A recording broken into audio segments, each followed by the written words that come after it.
berapa?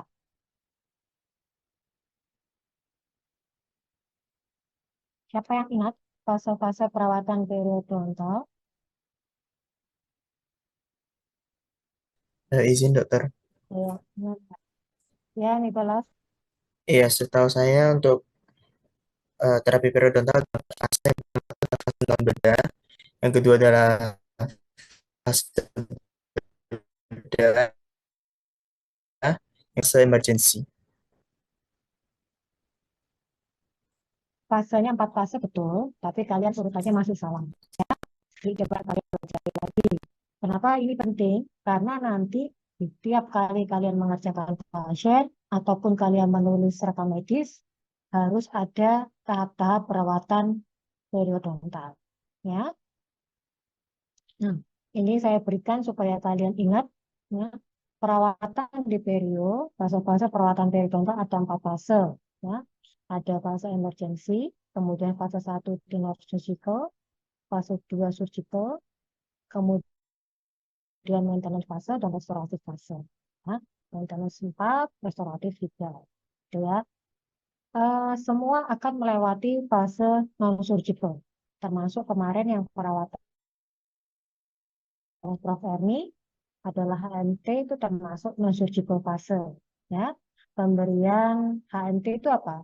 Post Modulation Therapy. Kalian kemarin mengerti nggak diterangkan HMT?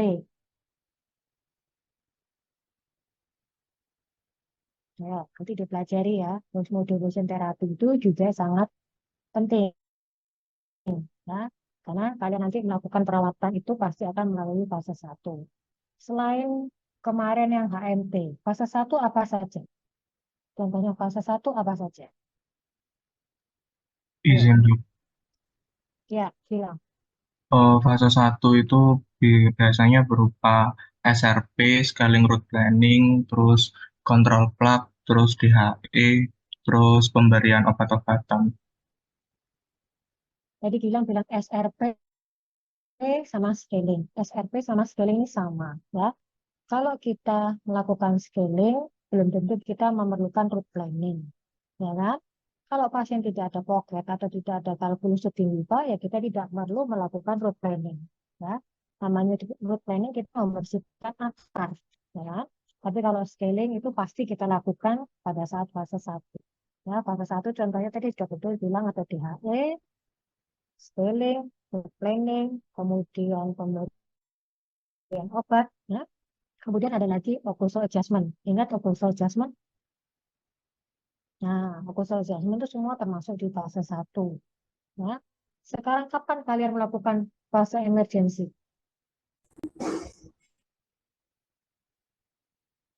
Kapan emergency fase dilakukan? Pada kasus apa contohnya?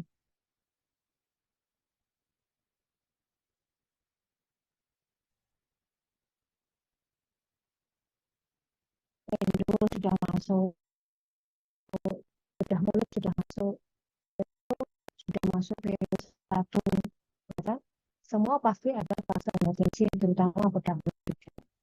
Contohnya apa? Misalnya abses, ya kan? Abses periapikal, kalian melakukan emergency fase.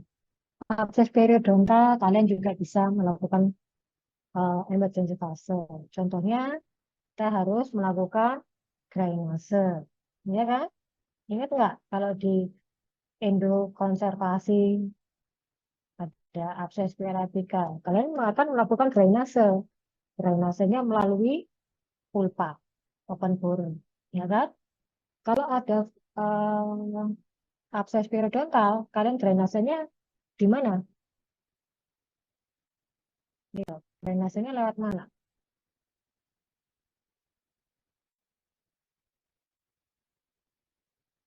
Yang satu sudah dapat kan? Akses periodontal itu bagaimana? Sudah dapat belum? Teorinya. Pasti sudah kan? Dari satu. Nah, bisa kalian melakukan drainase di marginal gingiva dengan cara bagaimana? Kalian scaling with planning itu kadang-kadang pushnya keluar dari situ. Ya, itu termasuk emergency fase. Kemudian baru kalian berikan resep, berikan obat. Ya, Jadi setiap perawatan di perio itu akan melalui fase 1. Nanti jangan kamu di klinik perlu pasien kuret, tiba-tiba pasienmu datang, langsung kamu lakukan kuretase. Tidak boleh. Ya. Jadi semua pasti melalui fase 1, kemudian masuk maintenance, di mana fase ini kita akan memeriksa kembali kondisi pasien, kondisi perawatan yang kalian lakukan pada fase 1. Ya. Kalau misalnya pada maintenance phase ini terlihat bahwa sudah ada perbaikan, sudah ada healing, maka tidak perlu lanjut ke fase 2 atau fase surgical. Ya. Kalau di mana perawatan pada fase 1 ini memang kita lakukan untuk menunjang perawatan fase 2 ataupun memang belum terjadi healing, maka akan lanjut ke fase 2. Di mana fase 2 ini adalah fase surgical. Ya. Nah, kita hari ini sedikit belajar mengenai apa aja sih fase surgical, ya. Secara garis besar akan saya berikan, dan nanti teknik-teknik bedah flapnya akan diberikan oleh Prof. Cikita, ya. Jadi Prof. Cikita nanti akan memberikan flap itu ada berapa macam, jenis flap apa saja, itu kalian harus benar-benar perhatikan. Walaupun kalian di klinik tidak mengerjakan, ya. Nanti kalau misalnya kalian mau mengambil perio, jadi periodontis atau SP perio, kalian sudah tahu dasarnya sedikit. Ya. Jadi kita lihat fase 2, di sini termasuk pemasangan implan, ya, sama endoterapi. Ya. Jadi kalau ditanya implan itu fase berapa, implan itu termasuk fase 2. Ya. Nah, terapi bedah periodontal. Nah, kita bicara fase 2 itu berarti terapi bedah periodontal. Apa saja indikasinya? Ya, ada indikasi untuk menghilangkan penyakit periodontal atau mengontrol penyakit periodontal, kemudian memperbaiki kondisi anatomi yang dapat mendukung penyakit periodontal ataupun merusak estetik atau menghambat penempatan prostetik. Kemudian menempatkan implan, ya. Tadi karena itu implan masuk ke fase 2. Jadi selain menghilangkan faktor penyebab penyakit periodontal, contohnya faktor lokal, ya, bakteri, plak, ya, kemudian peradangan, bisa juga kita memperbaiki anatomi. Contohnya, misalnya frenulum yang tinggi, vestibulum yang dangkal. Di mana kalau vestibulum dangkal itu pasien akan kesulitan untuk sikat gigi atau menjaga OH. Ya, dia akan susah untuk menjaga OH. Nah, kalau frenulum tinggi, kalian pasti akan pada pasien nanti akan ditemui di stem sentral, pada orang atas terutama. Kalau pasien pada frenulum yang tinggi, kemudian dilakukan perawatan orto untuk merapatkan kembali, biasanya akan diminta konsul ke perio untuk melakukan frenektomi. Nah, frenektomi ini termasuk fase 2 untuk memperbaiki kondisi anatomi. Ya, kalau vestibulum yang dangkal diapakan? Namanya pendalaman vestibulum. Ya, kita akan memperdalam vestibulumnya. Supaya apa? Misalnya kalian nanti masuk prosto, membuat GTSKL atau GTSL, ya, kan memerlukan stability dan retensi yang baik. Kalau vestibulumnya dangkal, itu stabilitas dari dencernya itu akan kurang. Nah, itu kita harus menentukan vestibulumnya. Tahu kan ya gambaran vestibulum itu terutama di daerah batas mukosa bergerak dan itu harus dalam. Ya, kalau itu dangkal, maka pipinya bergerak, maka dencernya akan bergerak. Gitu ya. Tujuannya apa pada fase bedah ini? Secara umum, meningkatkan prognose gigi dan replacementnya dan meningkatkan estetik. Jadi kalau kita mau melakukan tindakan bedah, kita harus juga memperhatikan estetik, terutama pada gigi-gigi anterior. Ya. Kita tidak langsung, oh ya udah bedah aja. Kita harus memikirkan tekniknya bagaimana nih supaya tidak memperparah kondisi yang ada. Ini yang penting kalian tahu bahwa teknik bedah periodontal itu ada 2 macam. Ya, tadi kan ada bedah pocket, ada koreksi defek morfologi, ya. Kemudian sebetulnya tadi yang koreksi defek ini di sini termasuk implan, ya, bedah pocket dan koreksi defek. Bedah pocket itu ada apa aja? Ada dua, ada resektif sama regeneratif. Kapan kita melakukan resektif? Kalau misalnya kita memerlukan menghilangkan, ya namanya resektif itu dihilangkan, dipotong, dihaluskan, itu resektif. Contohnya pada gingivektomi. Gingivektomi itu termasuk teknik bedah pocket, bedah periodontal yang bedah pocket. Nanti kalian masuk klinik grade B, itu adalah gingivektomi. Kita lakukan grade B, ya. Kalian akan diajari cara gingivektomi. Nah, gingivektomi termasuk bedah resektif karena kita memotong, mengeksisi gingiva yang terjadi enlargement. Dipotong, dihilangkan. Sudah nggak digantikan lagi, itu namanya resektif. Ya. Kalau kita akan menggantikan dengan sesuatu, namanya regeneratif. Ya, misalnya ada pocket, kemudian kita foto ronsen, ada suatu kerusakan tulang, ya, di mana kita bisa memberi bahan gas, ya, untuk meningkatkan osteogenesis lagi supaya dia terjadi penulangan di situ. Ya, itu termasuk yang regeneratif. Resektif juga bisa flap. Nah, flap itu ada undisplaced flap, ada apically. Namanya undisplaced flap itu biasanya kita sebut flap biasa. Kalau apically kita tempatkan lebih ke apical. Ya, ada yang coronally itu juga ada. Itu yang nanti termasuk ke bedah pocket juga bisa, kemudian masuk ke koreksi defect morfologi atau anatomi juga bisa. Sekarang yang koreksi defect morfologi atau anatomi contohnya periodontal plastic surgery, melebarkan attach. Ya, kalau misalnya ada gingivanya pendek, nah kita mau melebarkan gingiva. Ya. Kemudian estetik surgery itu misalnya ada resesi. Ya, resesi kita mau menutup resesi itu dengan bedah flap, di mana akan marginal dari flap itu akan ditempatkan lebih ke koronal. Nanti ada gambarnya. Ya. Kemudian kemudian untuk preprostetik. Nah, kadang-kadang kita akan dikonsul dari konservasi atau dari prosto akan melakukan pemasangan crown. Ya. Crownnya pendek, jadi perlu crown lengthening. Jadi sulcusnya itu pinggiran marginal dari crown itu kurang masuk, ya. Makanya kita harus memotong gingiva di daerah sulcus tersebut. Itu namanya crown lengthening, ya. Kemudian ridge augmentation. Kalau ridge augmentation itu misalnya contohnya kita mau mencabut sisa akar atau gigi yang sudah hopeless, ya, sudah tidak bisa dipertahankan, akan dilakukan prostetik, misalnya pembuatan implan dan sebagainya. Kita lakukan ridge augmentation. Setelah dicabut, maka akan tempat soket itu akan kita lakukan grafting, diberi pupuk tulang. Ya. Kemudian ada lagi vestibular deepening, itu pendalaman vestibulum yang saya sebutkan tadi.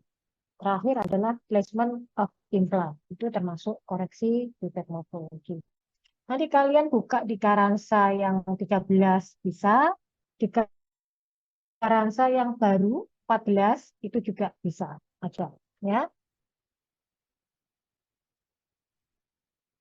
Nah, bedah pocket ini maka tujuannya akan meningkatkan aksesibilitas ke permukaan akar sehingga bisa menghapus semua iritan. Kalau kalian melakukan kuretase terbatas, ya kan, terbatas, kalian alat kuretmu bisa masuk sampai di dasar pocket saja, ya, sekitar 4 sampai 5 mili. Sedangkan kalau pocket itu sudah dalam sekitar 6 sampai 7 mili, alat kuret kita tidak bisa menjangkau yang lebih dalam, maka akan kita lakukan bedah pocket. Kemudian tujuannya lagi mengurangi atau menghilangkan pocket sehingga pasien dapat menjaga permukaan akar bebas dari plak.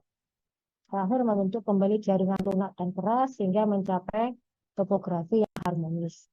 Tujuannya memang regenerasi. Ya, kalau kita bicara bedah pocket, flat, regeneratif terutama, maka diharapkan tulangnya terbentuk lagi, ligamennya terbentuk lagi, gingivanya juga baik. Ya, itu yang kita harapkan. Nah, kalau koreksi defect morfologi anatomi tujuannya apa? Mengubah gingiva atau jaringan mukosa untuk memperbaiki defect yang mungkin menjadi predisposisi penyakit. Nah, seperti tadi, kalau masih belum dangkal, maka dia akan tidak mudah menjaga OH, maka akan mudah terjadi peradangan. Ya. Kalau frenulum yang terlalu tinggi, maka akan terjadi diastem. Ya. Kemudian dilakukan pada jaringan yang non-inflamasi dan tanpa adanya pocket. Kalau misalnya kalian mau melakukan suatu pendalaman vestibulum, tapi di situ gingivalnya masih ada keradangan, maka kita akan melakukan menghilangkan atau mengurangi keradangan yang ada. Nah, ini gambaran terapi pocket yang kita harapkan adalah healthy sulcus pada gambar yang restore, yang paling kanan bawah. Itu harapannya yang bagus sekali, ya. Selain tulangnya bertambah, ligamennya juga bertambah. Tapi kondisi ini sangat-sangat sulit kita capai. Ya. Kita bisa mencapai di healthy sulcus itu sudah baik.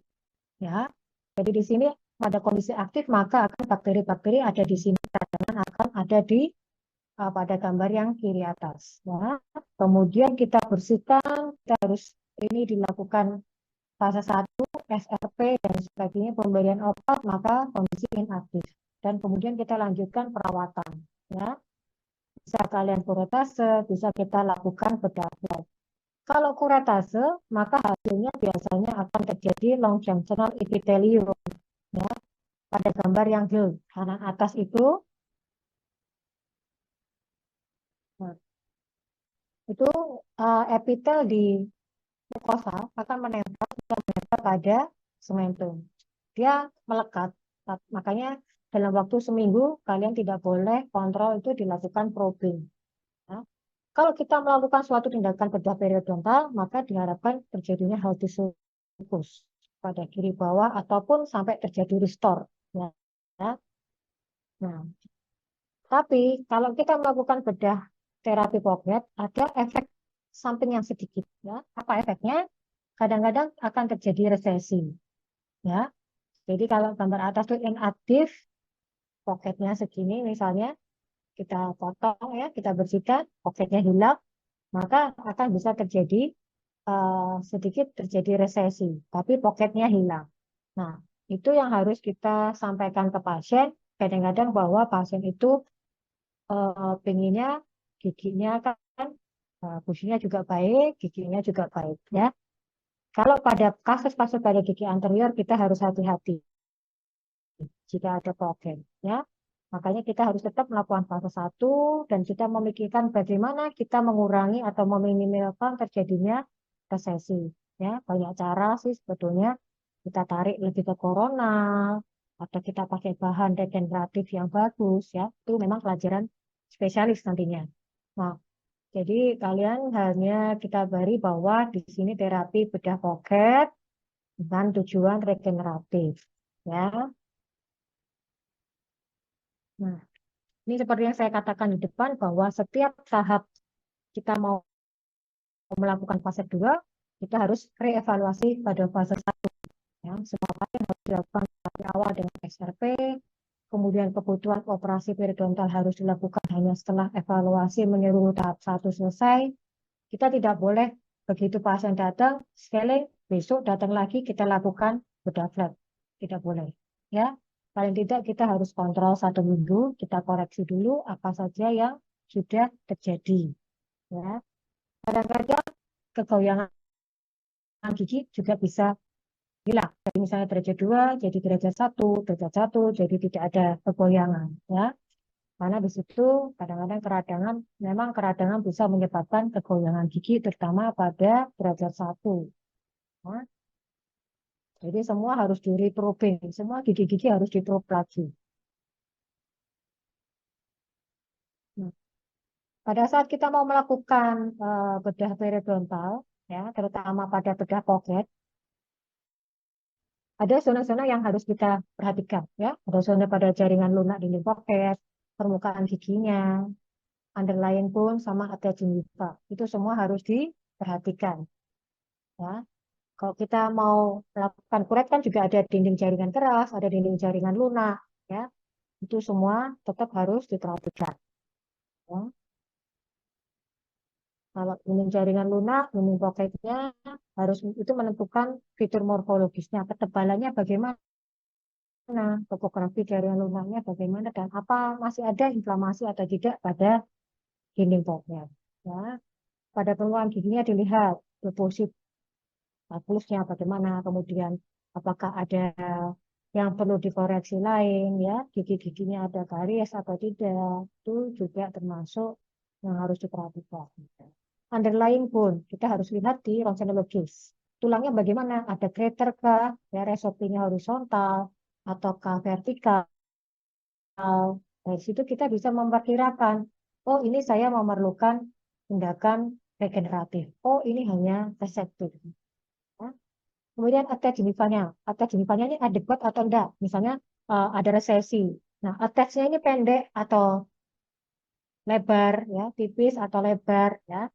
Kalau lebar, bisa kita langsung melakukan flap coronally, misalnya gitu ya, diangkat ke coronal. Nanti ini Prof. Cikita pelajaran. Ya. Kemudian kalau misalnya attachnya ini pendek, wah kita tidak bisa langsung melakukan tindakan coronally. Ya, banyak beberapa fase-fase yang akan kita lakukan. Ya. Kemudian kita lihat frenulumnya tinggi atau tidak. Kalau kita akan melakukan suatu tindakan bedah pocket ataupun bedah memperbaiki estetik juga harus dilihat, misalnya resesi ya pada gigi rahang bawah di 4 dan 5. Nah, di situ biasanya ada frenulum, ya. Nah, frenulum ini mengganggu atau tidak kalau kita melakukan terapi bedah. Kalau frenulum ini mengganggu, maka kita frenektomi dulu, baru tindakan melakukan coronally, ya.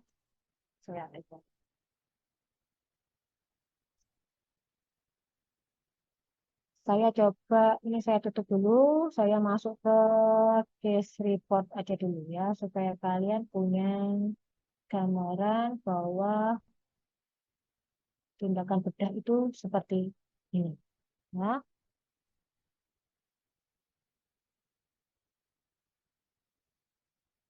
ya. Ini saya ambil dari kasus komplainnya mahasiswa BPJS kami, ya, yang tahun kemarin, dengan kasus lab, ya. Bisa terlihat ya, saat kalian melakukan anamnesa pasien, mengisi rekam medis pasien, identitas pasien harus lengkap, ya. Ini disingkat karena memang untuk ujian.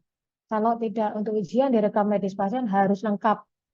Nama, umur, jenis kelamin, pekerjaan, itu harus lengkap, termasuk alamat. Ya, ini pasiennya wanita, usia 45 tahun. Foto juga harus lengkap, mulai dari tampak kanan, kiri, depan, ya, tampak menengadah. Ya. Sebetulnya ini menengadahnya agak kurang, ya, karena si Bromo ini kurang kelihatan, ya, di sini kurang dangak. Ya. Dan mata pasien jangan lupa ditutup kalau untuk suatu pelaporan atau ujian. Ini pasien datang RSDM Uner dengan keluhan gigi belakang atas kanan bengkak pada bagian langit-langit sejak 1 minggu yang lalu. Ya. Semua di anamnesa harus kalian gali dengan baik, dengan lengkap, termasuk obat-obatan yang diminum, penyakit dan sistemik atau tidak, kebiasaan buruk atau tidak, ya. Kemudian keluhan pasien, semua harus ada di situ. Dia berarti sudah minum metronidazol. Antibiotik harus kalian pelajari saat kalian nanti memasuki klinik. Nah, keluhan utama gigi belakang atas bengkak, nyeri, dan terasa goyang sejak 1 minggu yang lalu. Riwayat medisnya, konsumsi obat metro 3x1, kemudian anti nyerinya 3x1, selama 3 hari tidak ada riwayat medis sistemik, tidak ada lagi, tidak merokok. Nah, pemeriksaan objektif harus lengkap juga, menyikat gigi 2 kali sehari, scalingnya terakhir 1 tahun yang lalu, kebiasaan buruknya tidak ada. Ya, ekstra oral ditulis semua, termasuk asimetris wajah, kemudian intraoralnya mukosa oralnya normal, tapi ada pembengkakan di 15, 16, dan crown pada 36. Nah, ini foto kalian juga harus bagus kalau foto. Ya, kalau nanti kalian ada pasien kompre, fotonya harus jelas. Kalau untuk foto sisi oklusal, coba pakai eh, cermin oklusal itu ya, supaya jelas kelihatan dari M3 sampai M3 kiri kanan. Ya. Tampak depan, tampak samping kiri kanan harus jelas. Kemudian nah, di sini kalian lihat tampak okusar atasnya di kanan atas di region 56-nya ada suatu pembengkakan. Nah, ini kalian probe semua nih. Mulai dari M3 kanan atas sampai M3 kanan bawah semua kalian probing. Nah, dicatat semua kelainan yang ada ditulis. Nah, foto ronsen dilakukan. Pembacaan ronsen logis juga harus bisa kalian lakukan ya. Pada gambaran panoramik coba dilihat di 36 juga ada radiolution kan di perawatan saluran akar. Nah, ini sebetulnya di 36 ini juga memerlukan perawatan retreatment ya. Retreatment itu perawatan endonya kalau perlu akan diulang karena di sini ada radiolution di 36 ya. Jadi ini semua harus kalian lengkapi ya. Kemudian keluhan di radio 5 dan 6 kanan atas kita perjelas dengan foto periapital ya di sebelah kanan. Tampak di situ ada resorpsi tulang alveolar sampai separuh panjang akar 1715 1716 15 ya. Kemudian pelebaran ligamen space pada 17 dan 16 sama terputusnya lamina dura. Ya, jadi kelihatan di sini ada resorpsi. Inilah kondisi-kondisi yang memerlukan tindakan bedah periodontal. Ya, ada pocket. Nah, ini kita lihat ada kegoyangan atau tidak. Kalau ada kegoyangan, apa yang kita lakukan? Nah, ini ada kegoyangan. Kira-kira kalau ada kegoyangan, apa yang kita lakukan? Siapa yang tahu? Nah, kalian juga harus mengisi periodontal chart. Ya. Di sini terbaca ada mobility 1716 dengan kegoyangan derajat 2. Kira-kira apa yang dilakukan? Bilang, Splinting, Dok. Dokter, ya. sprinting Ya. Splinting termasuk fase?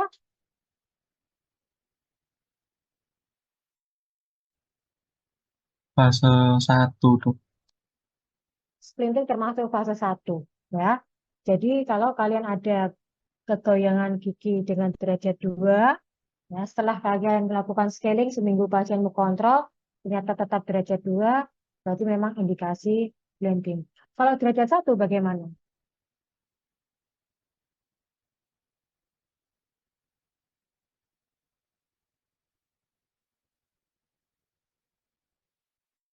Kalau ada kegoyangan derajat 1, kira-kira disiplin apa enggak? Siapa yang tahu?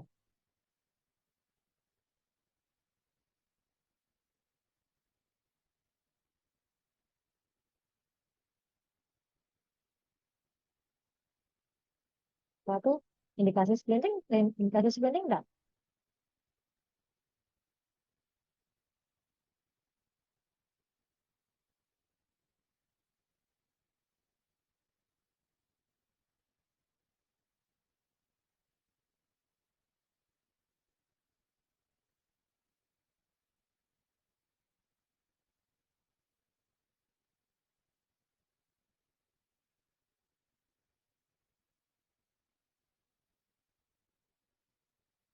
izin menjawab dokter. Mungkin Ya. untuk splinting itu hanya diindikasikan untuk uh, gigi goyang yang sudah goyang berat dokter, untuk kerusakan tulangnya sudah berat dokter. Untuk mungkin kalau derajat 1 itu tidak diperlukan splinting, dok. Derajat kegoyangan gigi itu ada berapa, Dok? Sudah diajari, toh? Periode 1. Nah, derajat kegoyangan gigi ada berapa? Saya. Uh, derajat 0, 1, 2, 3. 2 dan 3. 0, 1, 2, 3. 1, 2, 3. Kalau derajat 3 gimana? Cirinya gimana? Ayo, Goyangnya gimana? sudah arah dokter dan biasanya sudah diikuti dengan resorpsi tulang. Hmm. Parahnya itu seberapa?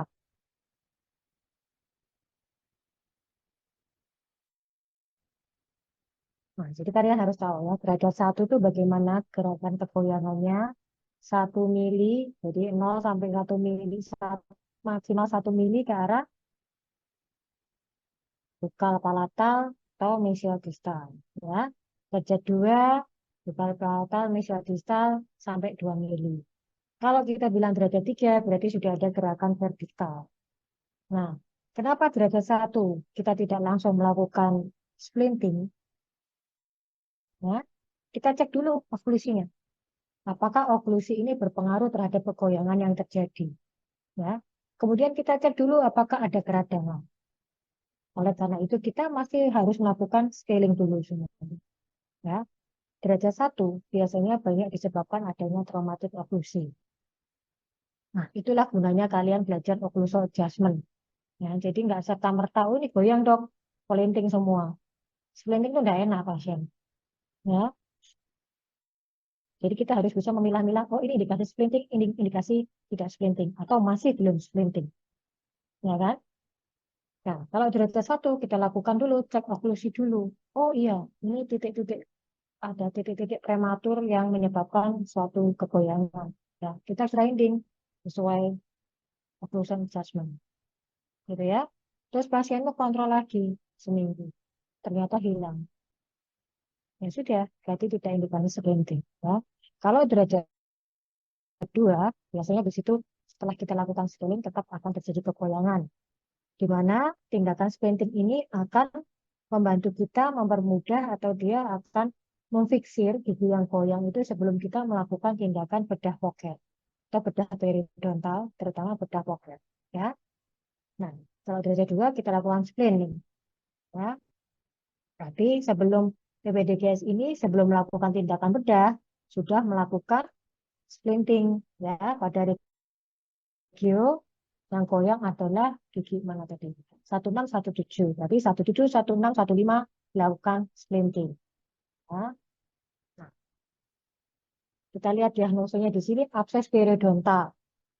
Kenapa kita sebut abses periodontal? Sudah ada apa tadi pembengkakan, ada pusnya, ada keradangan, kemudian di situ sudah melibatkan kerusakan tulang. Kalau di situ belum merupakan kerusakan tulang, bisa-bisa dia abses gingiva. Ya, kegoyangan derajat 2 sudah ada abses periodontal. Hati-hati, apakah di situ ada karies atau tidak? Kita lihat lagi, ada karies atau tidak di foto ronsen. Ternyata 16 tidak ada karies. Ya, berarti murni abses periodontal. Nah, abses periodontal di 17, 16 itu kalau kita memakai sama-sama memakai AP99 sama AP yang baru tetap abses periodontal. Periodontitisnya kita lihat kalau kalian memakai diagnosa yang baru, maka periodontitisnya generalis lusata stage 3 grade B aktif. Ya. Kemudian cara penulisan diagnosa sekali lagi saya ingatkan mulai dari keluhan yang paling utama atau kerusakan yang paling berat yang memerlukan tindakan kita yang pertama kali kita lakukan. Ya, kalau di sini ada abses, ada periodontitis, atau gingivitis, maka yang ditulis pertama adalah abses periodontal. Ya, kalau cuma ada periodontitis sama gingivitis, maka yang ditulis adalah periodontitis dulu, baru gingivitis. Ya, kalau nanti perawatan, nah kalau kita masuk perawatan berarti kita mulai masuk ke fase-fase terapi periodontal. Nah, ini deformitasnya tidak ada. Deformitas itu termasuk dari frenulum yang tinggi, vestibulum yang dangkal, ya. Etiologinya memang murni plak, faktor tidak ada, prognosisnya fair.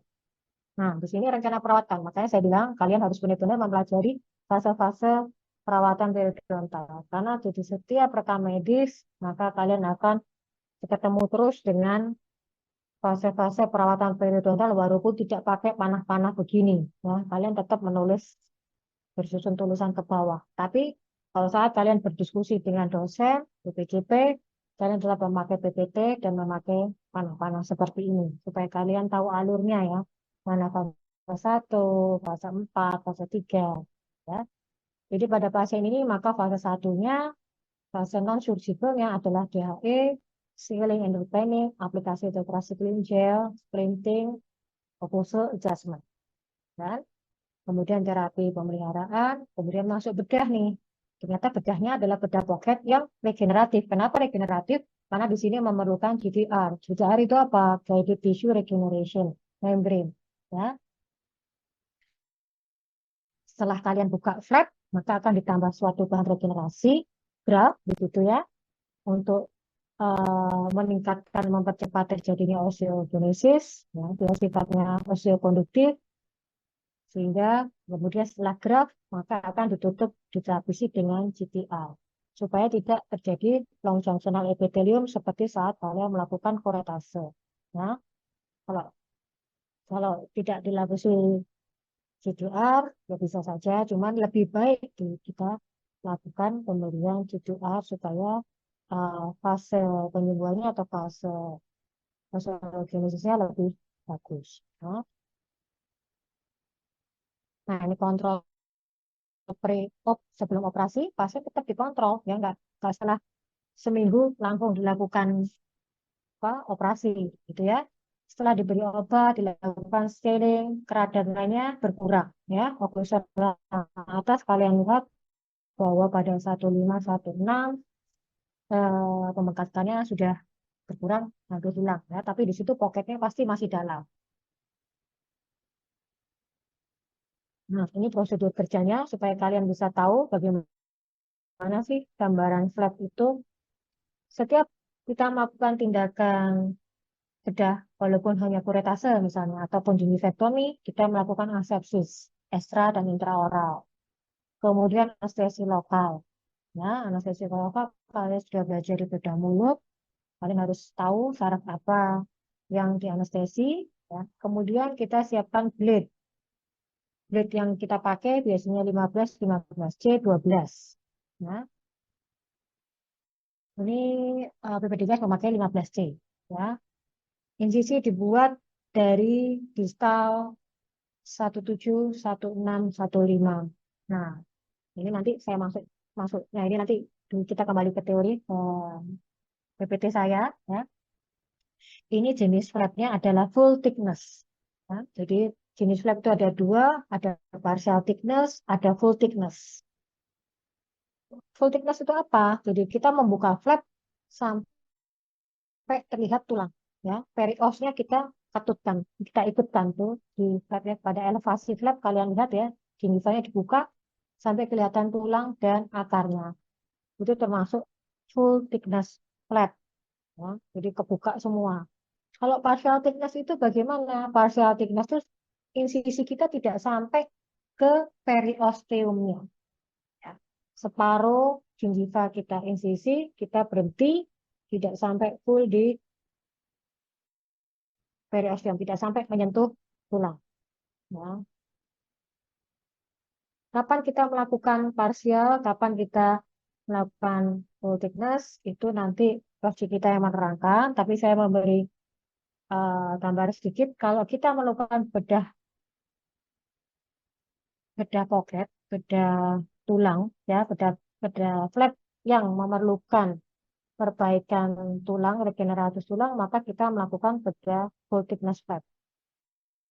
Ya, kalau kita tidak memerlukan perbaikan rekonstruksi tulang, ya, tidak ada pocket, tidak ada peradangan, tapi kita mau melakukan misalnya coronary flap, ya, jadi ada resesi, kemudian kita mau menutup resesi itu, maka kadang kita melakukan partial thickness karena gingiva yang kita potong tidak tebal, ya, jadi kita dengan mudah menariknya ke arah koronal atau ke kiri ke kanan.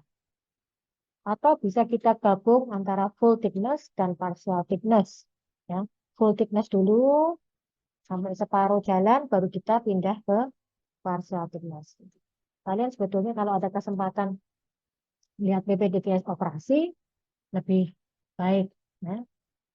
Nah, setelah flap terbuka, maka kita lakukan scaling. Ya. Scaling, kuretase tetap dibersihkan, jaringan granulasinya dibuang, kemudian kalkulus gingivalnya juga dibersihkan, ya. Kemudian dikasih, kemudian ada aplikasi tetracycline sebagai conditioning ya, dibersihkan, kemudian diirigasi, kemudian baru diaplikasikan bone graft. PPDGS memberi bone graft dan PRF. Apa itu PRF? Platelet rich fibrin. Nggak tahu kemarin sama Prof. Erni diberikan nggak PRF? Platelet rich fibrin itu diambil dari darah pasien sendiri, ya, untuk mempercepat terjadinya osteogenesis. Ya, jadi dicampurkan di graftnya. Jadi darah pasien sebelum operasi diambil, kemudian ditaruh di ampul, diputer di alat centrifuge dengan putaran yang tinggi. Nanti akan terbentuk antara ini yang sel darah merah di bawah, kemudian ada seperti gel gitu di atas plasmanya, itu yang diambil, ya, berupa membran gitu tipis gitu. Itu nanti sebagai GPR-nya. Membrannya itu juga bisa dari PRF-nya, bisa juga dia membrannya dari luar, beli bahan jadi. Nah, ini dimasukkan semua, geraknya dimasukkan semua ke kreator-kreator yang ada, kemudian dilakukan penjahitan atau suturing. Nah, dijahit. Nah, ini hasil setelah suturingnya harus rapat, ya. Macam-macam jahitan juga macam-macam. Ini post op 10 hari, ya, sudah keradangannya sedikit, ya, foto klinis oklusal juga bagus, belum diangkat jahitan, ya. Ini 3 minggu, baru di off jahitan, diangkat jahitan, ya, itu, lepas jahitan. Nanti kita lihat foto hasil perawatan 3 bulan, kita lakukan perbandingan fungsionologis, ya, karena kita lihat nih setelah regeneratif bagaimana, jembipannya bagaimana, tulangnya bagaimana, kan? Nah, jembipannya tidak banyak terjadi resesi, ya, poketnya juga hilang, kemudian tulangnya juga terjadi peningkatan ketinggian tulang, ya, 1716, 1615, progresinya juga mulai terjadi radioped di sini, ya, gambarannya sudah mulai putih, ya. Di mesial 6 juga sudah mulai terisi dengan tulang. Ya. Itulah tujuan dari teknik bedah flat. Ya. Itu contoh kasusnya. Nah, kita lanjut lagi yang tadi.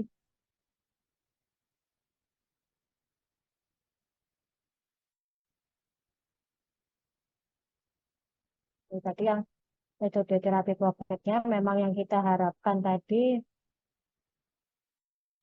attachment, ya. Sudah tutup kosong. Indikasi bedah periodontal tadi sudah yang tahu bahwa kita akan memperbaiki kontur tulang yang tidak teratur, kemudian pocket yang tidak terjangkau, ya, terutama daerah molar dan premolar, kemudian bisa kita lakukan pada furcation involvement grade 2 atau 3. Nah, tadi kan juga sebetulnya ada furcationnya, ya, tapi belum termasuk grade 2 atau 3. Diingat lagi furcation involvement grade 2 itu bagaimana? Ya, gimana furcation involvement grade 2?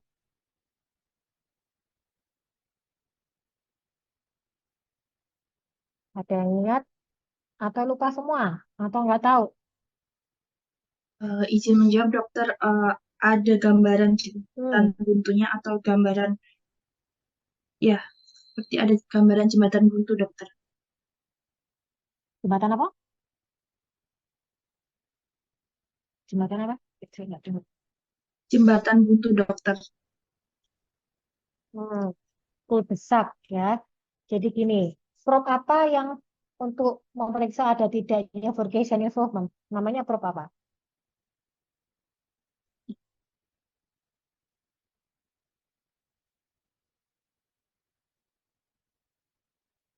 Probe-nya Izin sama dibahas nggak? Prof. Seperti hmm, apa? Bakti, Neighbors bakti, dokter. Neighbors Neighbors dokter. probe, ya. Ya, Neighbors probe untuk memeriksa ada tidaknya suatu furcation involvement secara klinis. Ya, jadi bukan probe UNC 15, bukan WHO, neighbors probe. Nah, kalau kita lihat, kita cek dengan neighbors probe itu bisa tembus sampai ke lingual, itu sudah grade 3. Ya, tapi kalau kita tidak bisa tembus sampai ke lingual atau palatal, itu masuk grade 2. Jadi masih ada gengivanya di antara jaringan ikatnya di antara di dalam purcation itu. Ya, itu grade 2 atau grade 3. Bedanya di situ. Kalau grade 2 dan grade 3 sama-sama di gambaran ronsenologi sudah terlihat suatu radiolucent. Ya, cuma nanti saat kita melakukan pengecekan dengan neighbors atau kita sudah buka bedah flap tadi kelihatan, oh ternyata kita belum tembus nih ke lingual atau ke palatal. Itu masih grade 2. Itu kita tambah suatu graf di situ seperti kasus tadi. Ya. Kemudian indikasi bedah periodontal yang lain intrabony pocket pada daerah distal gigi M3. Ya, kita jarang sekali tapi memang melakukan bedah periodontal pada intrabony pocket pada daerah distal gigi M3. Ya. Kemudian area dengan inflamasi yang persisten pada daerah dengan pocket yang sedang sampai dalam. Kemudian area dengan inflamasi yang persisten pada daerah dengan pocket yang dangkal atau siklus yang normal menyebabkan adanya masalah mukogengiva. Ini sama seperti tadi ya, indikasi periodontal itu pada area-area inflamasi yang persisten, jadi sudah kalian scaling, sudah kalian puret, masih ada terjadi peradangan, maka kita melakukan bedah pocket atau bedah periodontal. Atau pada daerah-daerah yang memang terjadi peradangan karena anatomi, ya, seperti tadi apa frenulum yang tinggi.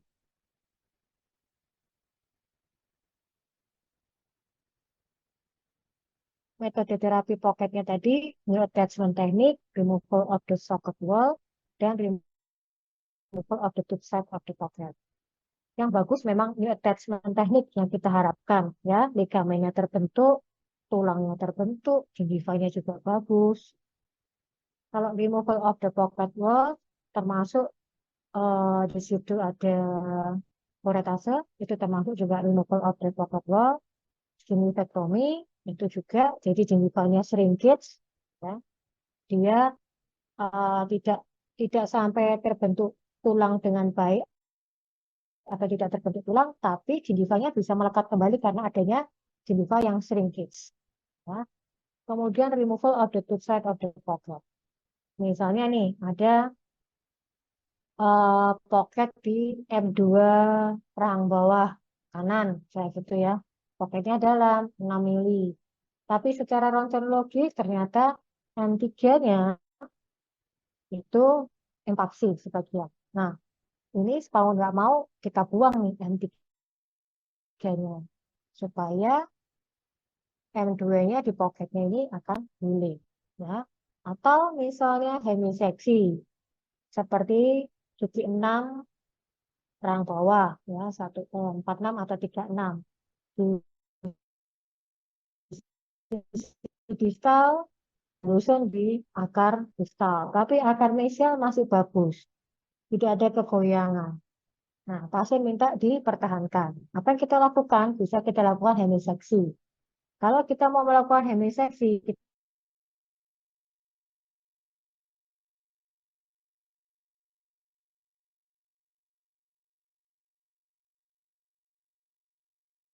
baru kita potong separuh giginya sama akarnya, hemiseksi. Nah, kriteria pemilihan metode, hal-hal apa yang harus kita perhatikan? Karakteristik pocket, kedalamannya bagaimana, kemudian kaitannya dengan tulang, dalam atau tidak, ya. Terus ada kerusakan tulang atau tidak, bentuk kerusakan tulangnya bagaimana, breaker atau horizontal, ya. Kemudian accessibility untuk instrumentasi, termasuk adanya vercation improvement. Bisa nggak dengan kuretase, ataukah harus dengan bedah pocket, ya. Adanya masalah mukogengiva, masuk tadi, darah sesi atau tidak, ada frenulum yang tinggi atau tidak, ya. Kemudian respon terhadap terapi tahap 1, karena semua fase 2 pasti akan melalui fase 1. Responnya bagaimana? Bagus apa enggak? Oh, ternyata setelah kita lakukan scaling, pasien ini bagus OH-nya. Oke, kita lanjut fase 2. Ya. Kerjasama pasien. Ya. Pasiennya itu bagaimana? Sudah kalian ajari cara menyikat gigi, bisa apa enggak? Ya.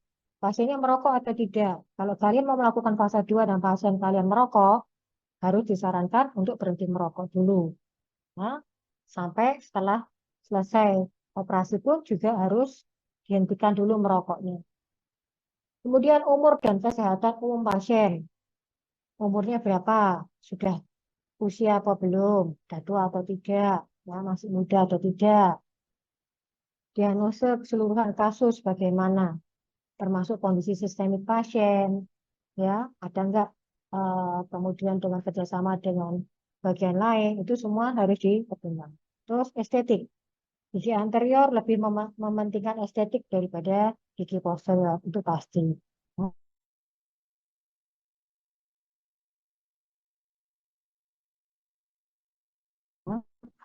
Kemudian dilihat terakhir ada dengan keluhan pada keluhan. Itu semua menjadi hal yang harus kalian perhatikan.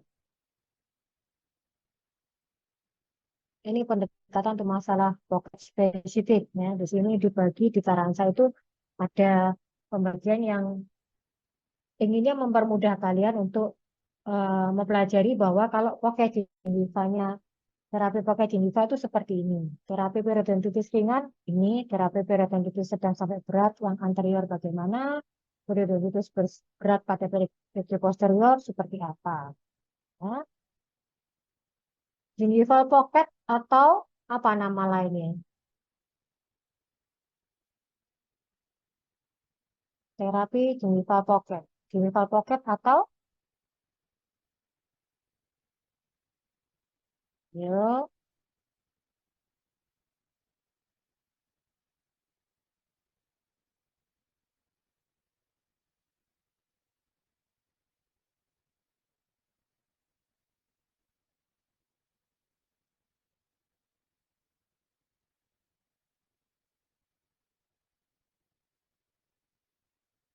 Ayo. Gingival pocket atau nama lainnya? Lali. Post pocket, Dok. Nah, post pocket, pseudo pocket. Diingat lagi, berarti di sini belum ada kerusakan tulang, ya toh? Nah, nanti kalian pasti ditanya, kenapa kamu gingitektomi? Kenapa kamu kuretase? Ya, kalau gingival pocket, ya kita lihat karakter gingival pocketnya bagaimana dan aksesibilitas pocketnya bagaimana. Kalau gingival pocketnya edema, maka kita harus lihat faktor-faktor lokalnya. Kita lakukan SRP dulu, ya, supaya jaringannya shrinkage. Kalau enggak, masih ada edem lagi, diapakan? Kuretase. Ya, kalau misalnya enlargementnya ini fibrous, ya, fibrous itu berarti tidak ada tanda keradangan, tidak mudah berdarah, tapi bendol-bendol nih, enlargement pembesaran. Maka dilakukan gingivektomi. Nah, itu yang kalian harus mengerti. Jadi kalau ditanya gingivektomi yang bagaimana gingivanya, jadi harus tahu. Jangan bingung lagi. Ya. Jadi kalau misalnya tidak berkurang setelah kalian scaling, kemudian maka pocket itu berarti walaupun CD pocket berarti tetap ada pocketnya, ya enggak? Jadi tidak ada kerusakan tulang. Makanya kita lakukan pembedahan pocket yang eksisi tadi kan, termasuk yang eksisi tadi. Nah, gingitektomi. Ada juga modified Whitman flap. Tapi ini tidak untuk anak S1. Nah, terapi periodontitis ringan. Terapi periodontitis ringan ini sedikit kehilangan tulang, pokoknya dangkal sampai sedang, maka pendekatannya konservatif. Ya tetap seperti pada fase 1 semua, scaling rotating DHE. Ya. Kemudian dicek lagi. Kalau terapi periodontitis sedang sampai berat pada regio anterior, ini yang harus hati-hati. Regio anterior ini penting secara estetis. Oleh karena itu, teknik yang menyebabkan tereksposnya akar harus dipertimbangkan. Pentingnya estetika mungkin berbeda untuk pasien yang berbeda, dan perawatan non eliminasi pocket dapat menempatkan gigi dalam bahaya. Putusan akhir mungkin harus mengkompromikan antara kesehatan dan estetika. Jadi misalnya di gigi gigi 1121 ada pocket, ada resesi pocketnya 5 mili atau 6 mili, tapi belum ada kegoyangan, tapi ada resesi, maka yang kita lakukan adalah menghilangkan pocket dulu. Ya, berarti tujuan kita yang pertama adalah bedah pocket periodontal untuk regeneratif. Setelah itu, kita cek lagi kalau pocketnya sudah hilang, baru pasien ini diikuti lagi, dikontrol-kontrol lagi, baru kita tujuannya adalah menaikkan gingiva ini, ya, mengkoronilikan gingiva ini supaya mengurangi resesi yang ada. Gitu. Ya, jadi kalian tidak boleh bingung, ini ada pocket, tapi ada resesi, gimana ya? Bisa nggak langsung pocket dihilangkan dan sekalian resesi ditutup? Ya, selama ini masih belum bisa kita dua-duanya melakukan sekaligus. Jadi tulangnya kita tumbuhkan dulu dengan bedah pocket regeneratif, ya, distabilkan dulu, kita lihat, kita ikutin, baru kalau masih ada resesi atau resesinya masih ada, baru kita lakukan bedah yang untuk estetik tadi. Kita lakukan coronary flap, misalnya gitu. Ya. Setelah kita pasti memberikan gambaran gimana coronary flap. Ya. Kemudian terapi periodontitis sedang sampai berat pada regio anterior, yang sudah. Nah, ini sedang berat pada regio anterior lagi menawarkan dua keunggulan utama pendekatan konservatif. Nah, keuntungannya gigi anterior itu akarnya tunggal dan mudah disikat, mudah dibersihkan juga. Kalau kepatuhan pasiennya tidak baik, maka juga akan mudah dilakukan kontraplan. Nah, semua tetap harus melakukan SRP. Ya, untuk gigi anterior pokoknya diutamakan jangan langsung fase 2. Semua harus fase 1 dulu. Ini macam-macam bentuk flap, ya, papilla preservation flap bagaimana, sulcular incision flap bagaimana, dan treatment modifikasi sama apically displaced with bone contouring. Saya mau lihatkan di gambar. Nah, gambar ini menunjukkan papilla preservation flap, ya, di mana kita biasanya melakukan ini pada daerah duastem, atau bisa juga kita tidak pada daerah duastem, tapi daerah ini panas saya kelihatan enggak kursor saya? Enggak ya? Kursor saya enggak kelihatan ya? Terlihat. Terlihat ya? Nah, kalau pada daerah tanpa diastem, maka sebentar, saya ajarin dulu yang ini aja dulu. Nah, kita lihat dulu yang ini, ya, sulcular incision flap. Sulcular incision flap. Ini yang sering atau selalu kita lakukan pada saat kita melakukan bedah flap. Namanya sulcular incision flap itu insisinya pada sulkusnya, dimasukkan ke sulkus gingiva, ya, mengikuti lengkung gigi. Gambar A ini, nah, mengikuti lengkung gigi, kemudian di puncak papil interdental juga dipotong, di insisi, mengikuti lagi gigi-giginya, ini karena 4 gigi, ya. Nah, ini horizontal flap. Kemudian B ini terbuka. Jadi setelah kita insisi dengan blade, maka kita akan buka flap dengan respiratorium seperti kalian diajari oleh bedah mulut. Sama. Ya. Ini namanya sulcular incision flap yang selalu atau sering kita lakukan. Ya. Kemudian kita masuk ke papilla preservation flap. Tadi kan puncak interdental papil kita potong. Gitu kan ya. Itu resiko untuk terjadi resesi cukup tinggi. Bagaimana kita mengurangi terjadinya resesi?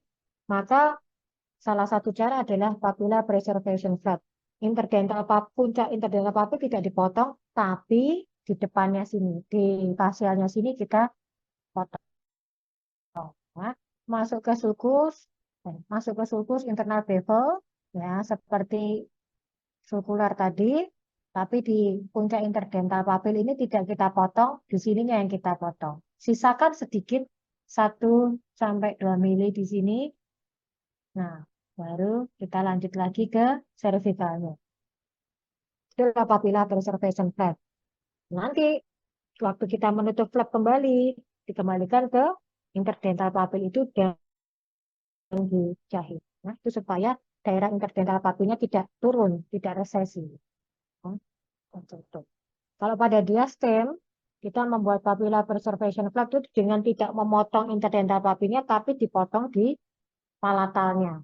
Ya, jadi bisa dilewatkan gingivalnya ini ya depan, ya di labial, kemudian masuk ke sini, kemudian dipotong ke palatal.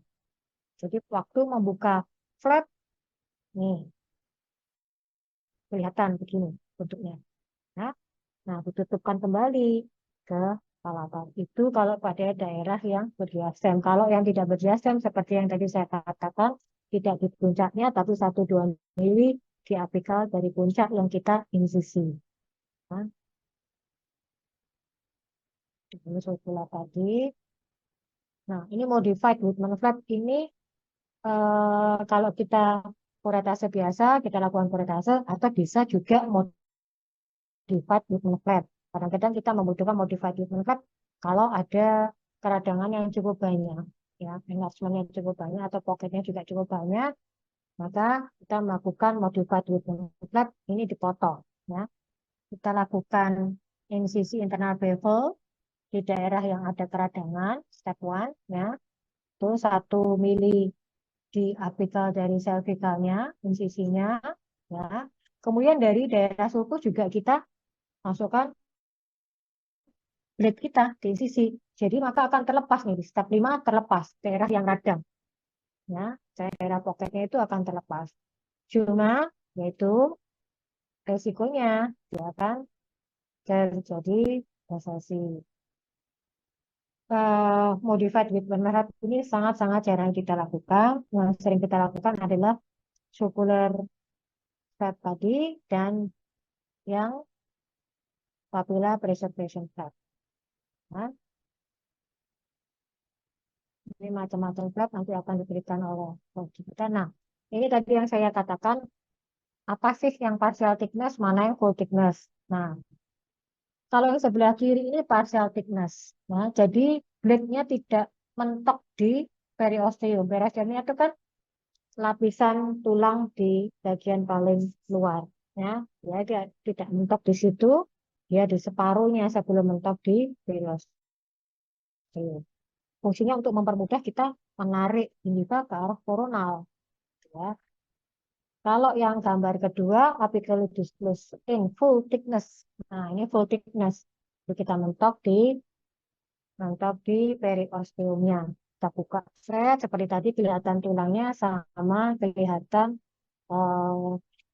akarnya, dan ada jaringan granulasi di situ, ada kalkulus gingiva di situ yang harus kalian bersihkan, ya. Ada beberapa gambaran, jadi nanti kalau diberikan oleh prof kita, kalian sudah punya gambaran sedikit. Nah, terapi periodontitis sedang berat pada regio posterior ini yang paling banyak kita jumpai di klinik, ya, karena regio posterior itu yang paling susah untuk dibersihkan dan akarnya ganda. Ya. Defek tulang lebih sering terjadi di posterior dan fitur morfologi di akar. Kemudian biasanya operasi sering diindikasikan pada wilayah posterior. Tujuan dari operasi daerah posterior adalah untuk meningkatkan aksesibilitas atau kebutuhan untuk pengurangan pocket definitif yang membutuhkan operasi tulang. Aksesibilitas dapat diperoleh dengan undisplaced flap atau apically distal flap. Perlukan dengan flap, ya. Jadi kita tidak usah melakukan, kadang-kadang kita tidak perlu melakukan displaced flap, jadi meletakkan marginal ke arah koronal atau ke arah samping, ya, tidak perlu. Jadi kita flap, kita bersihkan, kita tutup kembali, itu namanya undisplaced flap atau apically distal flap, ya. Jadi sering yang dilakukan flap adalah pada daerah posterior. Kebanyakan pasien dengan periodontitis sedang sampai parah mengalami pertambahan defek tulang yang memerlukan beberapa derajat osseous remodeling, ya, tadi yang regeneratif.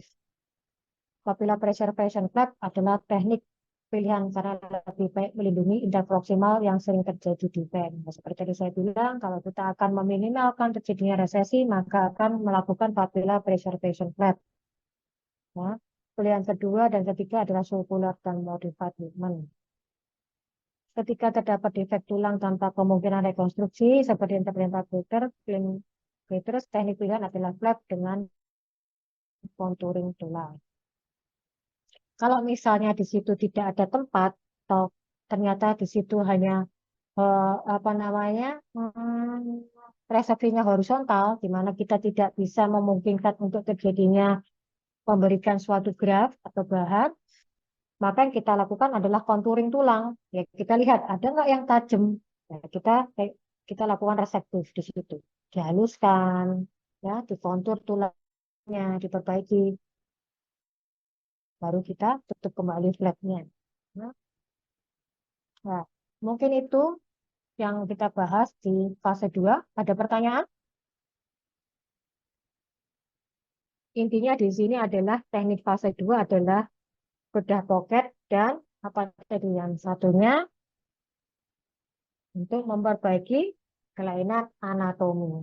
Ya, itu yang harus kalian ingat, dan fase-fase perawatan periodontal itu selalu melalui fase 1.